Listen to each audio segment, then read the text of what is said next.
Hello, I'm Brian Fitzgerald, the Golf Doctor, and today we're going to talk about how to grip the club, and I'm going to explain exactly the processes that I go through in how to grip that golf club. If this is your first time to this channel, welcome. This channel is all about helping you play better golf and lowering your golf score. If you like the video, consider subscribing, hit the bell notification, then you're notified of all of the tips as they get released. And if you really like the video, consider hitting the thumbs up. So as I said, today is all about how to grip the golf club. And I've made videos before on how to grip the golf club, and I've even got a playlist which you can click on, and I'll put a link at the top of the page there. There are three main golf grips that we can use.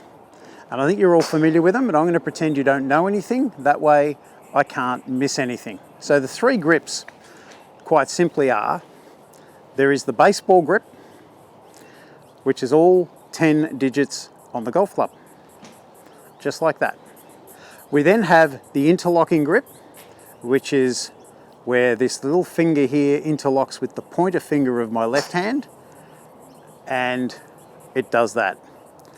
And then the third one is the overlapping grip, or the Varden grip, and that's where that little finger sits on top of my pointer finger of the left hand. So from the front view, you can't actually tell which grip I'm using. So the best way to show you that is for me to stand here behind the camera.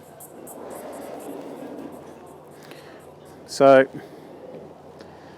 from there, you can't tell which grip that is. You can't tell which grip that is. And you can't tell which grip that is. So they all look the same, but they are vastly different when I go to this side. So we have the baseball grip, we have the interlocking grip, and then we have the overlapping, or the Varden grip. So whichever one you use, I don't mind. There are pluses and minuses for each of those grips. So as to which one is best, I don't really have a preference. I have a preference for me because I've tried them all. But for you, I think you should try them. There are merits for all of the grips. So if anyone struggles with using their hands and they really want to try and get a little bit more power and get a little bit more club head speed, the baseball grip is definitely the way to go, because with all 10 digits on the club, you can get that club head traveling fastest. If you want to control the club a little bit more and have less hands, the interlocking is a really good way. And a lot of people that are trying to fade the ball, a lot of golf pros trying to hit with the fade, they prefer the interlocking. You can hit it with a draw, but it's just so much easier to hit it with a fade. Then you've got shot makers who like to hit both ways. That's me. I prefer the overlapping. Now we're going to talk about how we actually grip the club, whichever one we're going to use. So if we have a look closely at this golf club, we've all been used to seeing golf clubs. It's much thicker at the top of the grip than it is at the bottom of the grip. So that isn't an accident. It's actually a design feature built into the golf club. When we take our grip, we have to really consider the size of the grip. It's much thicker at the top of the grip than it is at the bottom of the grip. That's not an accident. That's a design feature built in, because we hold the grip in different parts of our hands. So for instance, with my left hand, I'm gripping a lot more in the palm of my hand. So if I do that, it's almost that first joint in there and in those calluses that you can see there in my left hand. That's really the best place for it to go.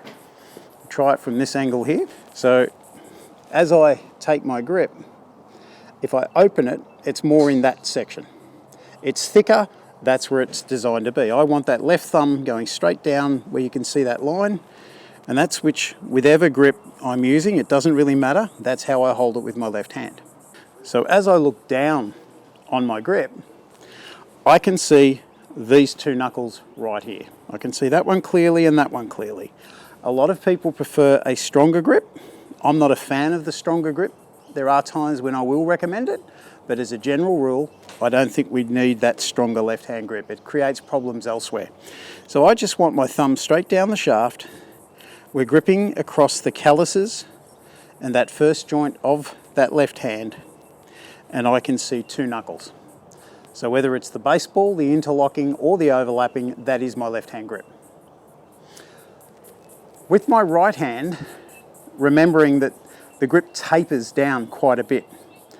It's designed to be gripped more in the fingers of the right hand. So where that joint is between that crease and that crease, I want that club resting in that area. Because I use the overlapping grip, I then put this little finger on here. A lot of people make the mistake of putting it in there. That builds too much tension through the middle part of the hand, and I think that's a big mistake to make. It feels weird having that little finger on top of that pointer finger. It feels weak, but it's actually a much better position for you to hit from. We're resting it in the middle joint. That fleshy pad sits over the top of my left thumb. And that's what the grip looks like from there. If I do the same thing, so from there it's in the middle joint, I then get that pad over the top. My little finger here rests on top of that finger, and there is my grip. So whether I'm using the baseball grip, the interlocking grip, or the overlapping grip, it looks the same from this angle. There's been a lot spoken of about V's in the past, and the V should be pointing at the right shoulder. I really prefer a neutral grip. I want to be able to have control over my golf club. If I don't have control over my club face, I can't hit the ball consistently. So having a neutral grip means I've got total control over what I do. If I strengthen the grip and get that V pointing to my right shoulder, that's a very strong grip.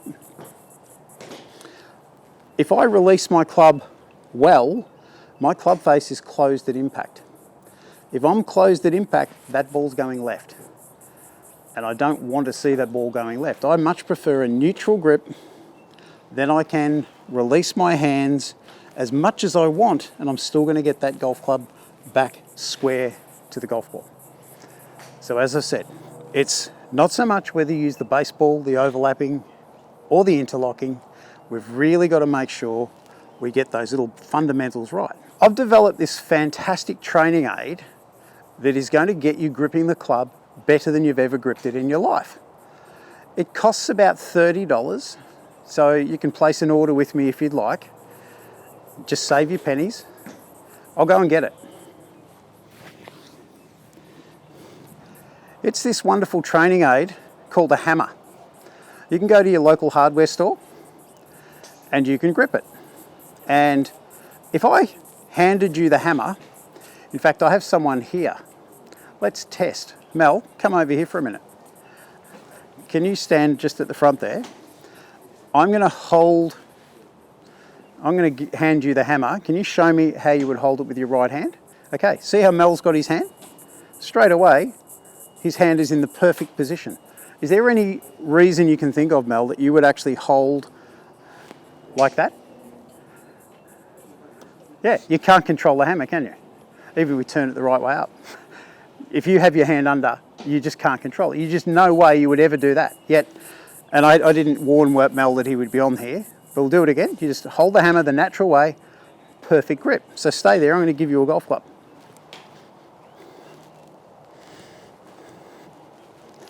Okay, now, pretend it's a hammer.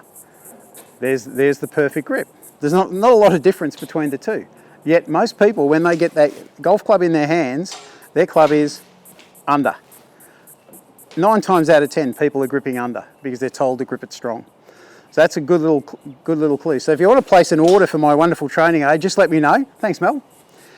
Or you can just go to the shed. You've probably got one hanging around the house. Really simple little idea, but it does work. So as I said, my preference is to have a neutral grip. That way we can then control the club head a lot better. So the main things to think of are that we have the club more in the calluses of the left hand, middle joint of the right hand. My thumb should be slightly off center. We don't want to get it down the middle of the club. It should just be slightly off center. Forget all about V's. V's don't exist, okay? And from there, I can then control what I want the club to do. So let me see if I can hit a shot with a strong grip. So I'm going to put my left hand over, which is what a lot of people do. I'm going to put my right hand under with the V forming at my right shoulder.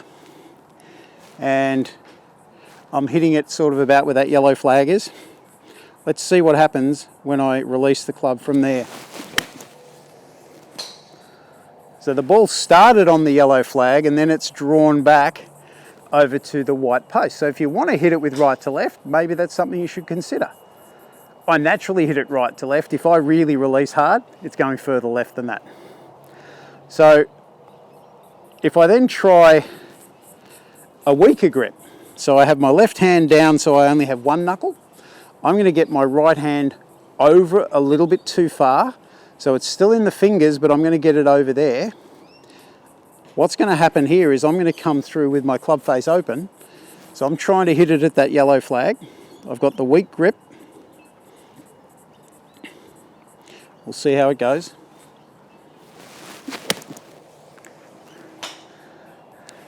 Just fade it out a little bit left to right.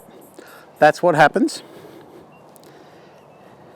Now I'm going to hit the shot the way I would normally grip the club. Neutral grip.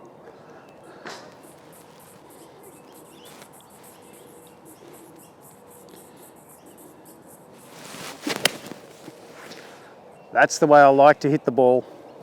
Started straight, stayed straight. That just gives me so much room to manipulate the shot wherever I want it to go. So what I'd recommend you do is play around with the grips. I'm not telling you should do this or you should do that, but I would say definitely try and play with the grip, test it out, see what happens. Don't just try it once, give it a few different days, try it, see which works for you. But it's just so important that you have control of that golf club. And just remember, if it all feels bad, grab out that really expensive training aid and think, how would I hold the hammer? I'm going to hold it like that. Perfect grip. There is no way I'm going to approach it underneath, and if I did, I have no control over what I'm doing. So thank you for letting me help you with your golf. I'm Brian Fitzgerald, the Golf Doctor, and I look forward to seeing you in my next video.